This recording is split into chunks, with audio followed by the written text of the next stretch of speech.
ሰላም እንዴት ናችሁ? የስድ እንግሊሽ እንግሊዘኛ ቋንቋን ቀለል ባለ መንገድ የምንማርበት ቻናል ነው።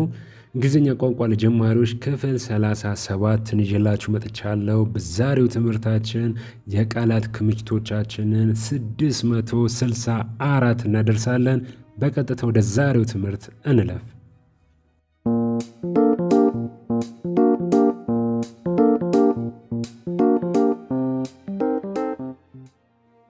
እሺ ተማሪዎች ከዚህ ቀደም የቋንቋ ክምችቶቻችንን 650 አድርሰን ነበር የተለያየ ነው በክፍል 36።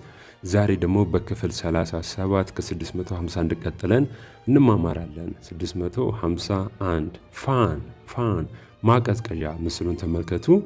ፋን ማቀዝቀዣ።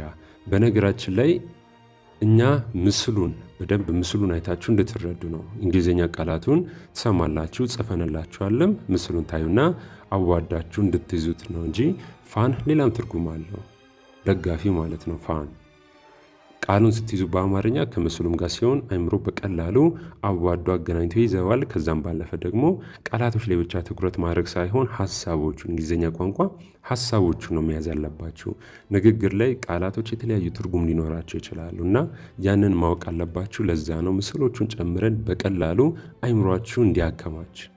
እስካሁን 650 ደርሰን ነበር። ዛሬ ደግሞ ከ651 ቀጥለን እየተማማርን ነው። ክምችቶቻችሁን ባሰፋችሁ ቁጥር ለመናገር ይቀላቸዋል። የመናገር ልምምድ የስድ እንግሊሽ 1 ላይ እየሰራን ነው። ከዚህም በኋላ ደግሞ የተለያዩ ትሪኮችን እናሳያቸዋለን። ከዚህ በኋላ ቀላል ነው የሚሆነው። እናንተ ክምችቶቻችሁን በደንብ አድርጋችሁ አስፉ። 652 ላይት ብርሃን ነው። ላይት ብርሃን። ብርሃን ስንል ማብራት ማለት ነው። ላይት ማብራት ወይም ብርሃን። አንዳንድ ጊዜ ደግሞ እዚህ ጋር ምስሉን ያመጣሁላችሁ ነግራችኋለሁ። ላይት ከዚህ ቀደም ምን ብለናል? ቀላል ብለናል አይደለ? እንዳጠቃቀማችሁ ነው። ላይት እዚህ ጋር ብርሃን መብራት ሆነ። አንዳንድ ቦታ ደግሞ ላይት ምን ይሆናል? ቀላል ይሆናል። በጣም ቀላል ስትሉ ላይት ነው የምትሉት። ሰው እንግሊዘኛ ጀማሪዎች እነዚህ ቃላቶች እንዳያምታቷችሁ ከምስል ጋር ተመልክቷቸው። 653 ላምፕ ማብራት፣ አምፖል ሆነች። አምፖል ወይም መብራት ማለት ነው። ላምፕ። 654 ስዊች መቀያየሪያ ወይም ደግሞ ማብሪያ ማጥፊያ ማለት ትችላላችሁ። ስዊች ምናበራበት፣ ምናጠፋበት፣ ምንቀይርበት፣ ከአንዱ ወደ ሌላኛው ምንቀይርበት ነው። ወደ ኤሌክትሮኒክስ ስንመጣ በብዛት እንጠቀመዋለን። ስዊችን ምናበራበት፣ ምናጠፋበት ነው። ከመብራት ጀምሮ የተለያዩ በኤሌክትሪክ የሚሰሩ ዲቫይሶችን፣ ማሽኖችን ምናበራው፣ ምናጠፋው በስዊች ነው። ስዊች ምንድን ነው? መቀያየሪያ ወይም ማብሪያ ማጥፊያ ማለት ትችላላችሁ። ከዚህ ቀደም ማብራት ስንል፣ ማጥፋት ስንል ምን ማለት እንደሆነ ተመልክተናል አይደለ? ተርን ኦን ምንድነው ብለናል? ማብራት። ተርን ኦፍ ሲሆን ደግሞ ማጥፋት ነው። ማብሪያ ማጥፊያው ደግሞ ምን ትባላለች? ስዊች ትባላለች። ስዊች አንዳንድ ቦታ ላይ ፓወርም ይሆናል። ፓወር ብሎ ይመጣል። ኤሌክትሮኒክስ የምትጠቀሙ ሰዎች እሱን ታውቁታላችሁ። ስዊች ግን ማብሪያ ማጥፊያ ነው። እሺ ፓወር ኃይል ነው። ፓወር ኃይል ነው ካለን ይህንን ፓወር ኦን ስናደርገው ኃይሉ ይበራል። ኦፍ ስናደርገው ኃይሉ ይጠፋል። እንደ ስዊችም ሆኖ ያገለግላል ማለት ነው። ፓወር ብዙ ዲቫይሶች ላይ ፓወር ብለው ነው የሚመጡት። ማብሪያ ማጥፊያው ስዊቹ ፓወር ብሎ ይመጣል። ያንን ታች ስናደርገው ነው። ታች ማለት መንካት ማለት ነው። ከዚህ ቀደም አይተናል። ያንን ፓወር ታች ስናደርገው ኃይሉ ኦን ይሆናል። ያንን ፓወር የሚለውን ደግሞ ተች ስናደርገው ኦን የነበረው ኦፍ ይሆናል ማለት ነው። ከዛም ባለፈ ማብራት ተርን ኦን፣ ማጥፋት ተርን ኦፍ ነው። እንዲሁም ደግሞ መቀያየሪያው ምን እንለዋለን? ስዊች እንለዋለን። 656 ደርሰናል። 656 ሶኬት እኛም ሀገር ሶኬት ነው የምንለው። ስለዚህ ታውቁታላችሁ። ምስሉን በደንብ ይዩት። ምስሉ ይነግራቸዋል። እሺ ኬብል ደግሞ እኛም ሀገር ኬብል ነው፣ የኤሌክትሪክ ገመድ ማለት ነው። ኬብል ነው የሚባለው እኛም ሀገር። ሶኬቷ መሰኪያ ሶኬት እንላታለን። መሰኪያ ማለት ትችላላችሁ በእኛ። እንዲሁም ደግሞ ገመዷን ደግሞ ኬብል እንላታለን ማለት ነው። ገመዷን ኬብል የምን ገመድ ሲሆን የኤሌክትሪክ ገመድ ሲሆን ኬብል ነው የምንለው። 658 ላይ ደርሰናል። ቃላቶችን ነው እያየን የምንገኘው። ይሄኛው ደግሞ ሁለተኛው ቻናላችን ነው ኤስዲ። ይሄኛው ሁለተኛው ቻናላችን በምንድን ነው? በዩቲዩብ ነው። እንዲሁም በሌሎች ሶሻል ሚዲያዎች ብቅ ብቅ እያልን ነው። በእናንተ ጥያቄ መሰረት በቲክቶክ እንዲሁም በቴሌግራም መተናል። ኤስዲ እንግሊሽ ብላችሁ ሰርች አድርጋችሁ የእኛን መከታተል ትችላላችሁ። ትምህርቶች ይለቀቁበታል። 658 ሪሞት ነው። ሪሞት መቆጣጠሪያ ነው። የምንቆጣጠረው ግን የምንመለከተውን ነገር ነው። ለምሳሌ ቴሌቪዥን ከሆነ የቴሌቪዥን መቆጣጠሪያ ነው። ዲኮደር ከሆነ ሪሲቨር ከሆነ ደግሞ እሱን የምንቆጣጠርበት ነው። ለሬዲዮም ከሆነ የምንቆጣጠርበት ነው። ሪሞት እኛም ሀገር ሪሞት ይባላል፣ ወይም መቆጣጠሪያ ማለት ትችላላችሁ።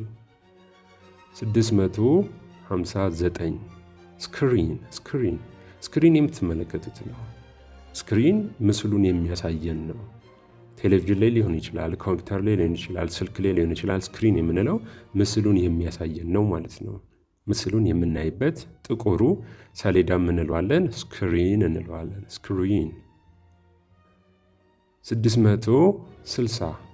660 ስፒከር እኛም ሀገር ስፒከር ነው የሚባለው። ድምፁን የሚያወጣልን ነው ማለት ነው። ድምፁን የሚያጎላለን የሚያወጣለን ስፒከር እንለዋለን። ጎላ ብሎ እንዲሰማን የሚያደርገን ስፒከር እንለዋለን። የተለያዩ ቅርጾች አሉት። ከነዛ ውስጥ አንዱን ነው እዚጋ ያመጣሁት። ብዙ አይነት ስፒከሮች አሉ። ዋናው ስፒከር እኛም ሀገር ስፒከር ይባላል። ድምፅ ጎላ ብሎ እንዲሰማ የሚያደርግልን ነው። 661 ስፒከር ካለን ማዳመጫ ደግሞ ማለታችን አይቀርም። ስፒከር ጎላ ብሎ እንዲሰማ ለብዙ ቦታ እንዲያዳርስልን ድምፁ ካረገ ሄድፎን የምንለው ደግሞ ምንድነው? የጆሮ ማዳመጫ ነው። ኤስ ስትጨምር ብዛት ይሆናል። ጆሮ ሁለት ስለሆነ ሁለትና ከዛ በላይ ሲሆኑ እንደ ስያሜው እንደ ናውኑ ኤስ ኢኤስ አይኢኤስ እያልን እንጨምራለን ብለን ከዚህ ቀደም ተማምረናል። ሄድፎንስ ስንል ደግሞ ለሁለቱ ጆሮአችን የምናዳምጥበት የጆሮ ማዳመጫ ይህን የምትመለከቱት ነው። ይሄኛው እኛ ብቻ እንድናዳምጠው ሳውንዱን የሚያደርግልን ነው። ከኛ ጆሮ እንዳያልፍ የሚያደርገው ነው። ከዛም ባለፈ ደግሞ ሄድፎንስ ይሄንን እንበል እንጂ በጭንቅላት በኩል ከጭንቅላት ጋር ተያይዞ ያለው ነው ይሄኛው ሄድፎንስ።